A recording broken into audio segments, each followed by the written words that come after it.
Alrighty, so the extended patch notes have just dropped, and we're going to go over the actual banner and sort of answer the question that we always answer for these sort of, banners when they drop, is should you summon?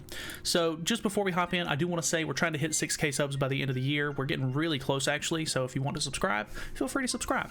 Other than that, let's hop into this thing. So obviously, Festival King is here. Chad Festival King, which is a pretty big one, if I'm being honest.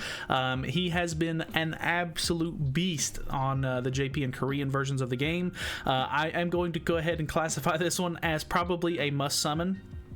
The only thing, or I guess the only ways that I would really consider you to want to skip this is maybe just you already have like a really well-built team or whatever the case may be. But honestly, you can kind of use King with anybody. Like, you don't have to, like, he's just so powerful on his own right that you can basically run like any units you want with him. Obviously some units are going to be way better than others, but if you maybe you've invested in the Margaret team, and the number one Margaret team was Margaret, Green Gother, and Droll for a long time, you can actually run that team with King, and he does absolutely fantastic. Obviously there's different units like here and there that you can run instead. A lot of people are using Keo instead of Droll. People are using Rugal instead of Droll, which is kind of funny to me. I don't know, there's just a whole plethora of team ideas and just units in general that you can sort of run with him. So yeah, really, I would consider him to be a must summon. He's going to be really good. He's got 2 AoE cards that make him really good for farming, so PvE content is going to be a little bit easier with him. He is actually pretty good for the bird as well because of the shield that he puts up with his passive. He's really good in PvE. The only thing that makes him not as good is the fact that he is kind of squishy.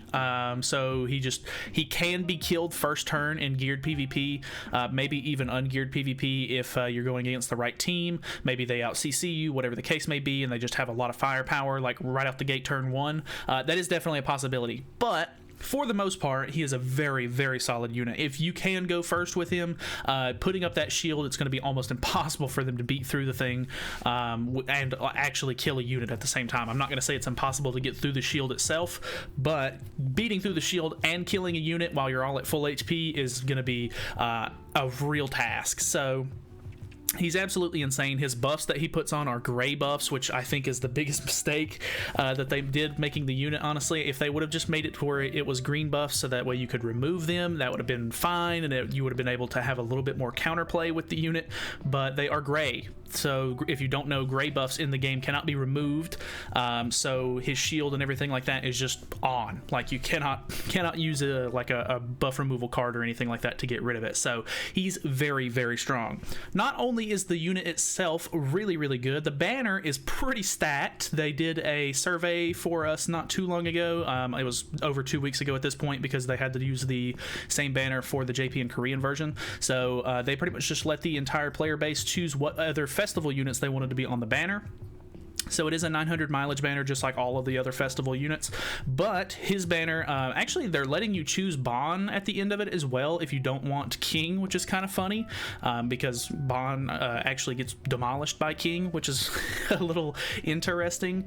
But yeah, the units that people ended up voting for were the one Escanor, Bon, and Festival Merlin, which is really good because she hasn't really been that available as far as banners go and stuff like that. So this is going to be a really good chance for hopefully people to actually pull her as a unit.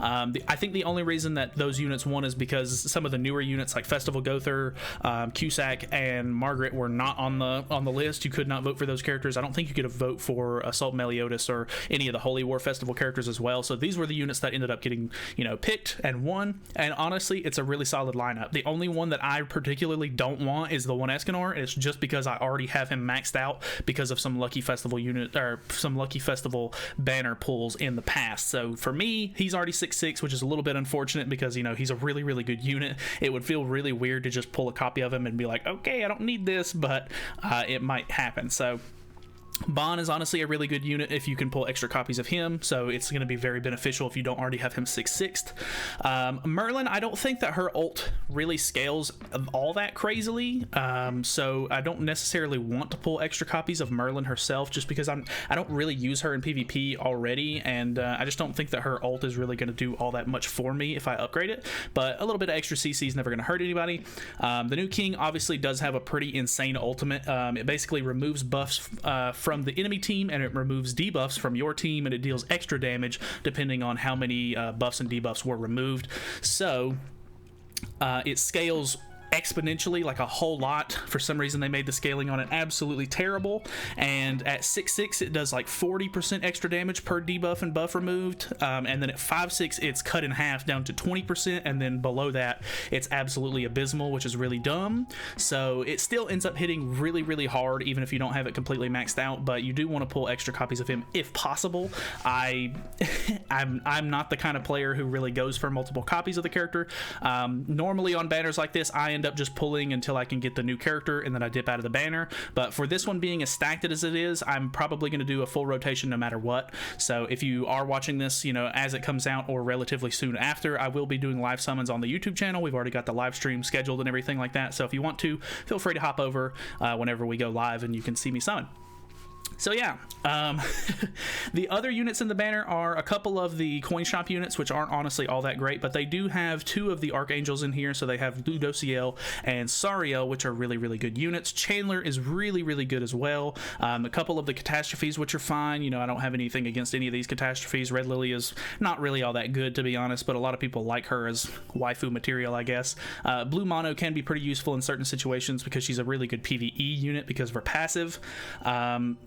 Mark II Valenti really doesn't come around all that often, and a lot of people really like Mark II Valenti, so she could be kind of an interesting pickup. Red Easton is honestly pretty decent for the Bond team itself because it doesn't have like a way to cleanse debuffs and stuff like that, so honestly pretty decent. And then you have Sigurd and Brunhild as well, which is pretty cool. If I can pull any extra copies of these 2 units, I'll be super happy because honestly I would like more copies of Sigurd. It's not the worst thing in the world because I don't really use him all that often, but he is a fun unit to mess around with here and there, especially on like Amplify teams. But Brunhild is really good for the bird boss, and I think I have her 3/6 at the moment, so it would be really nice to get some extra copies of her so that her ult can heal me up a little bit more in bird boss. So yeah, really good banner, honestly. Like, this one has a ton of value in it. So I think that this one is definitely worth summoning for.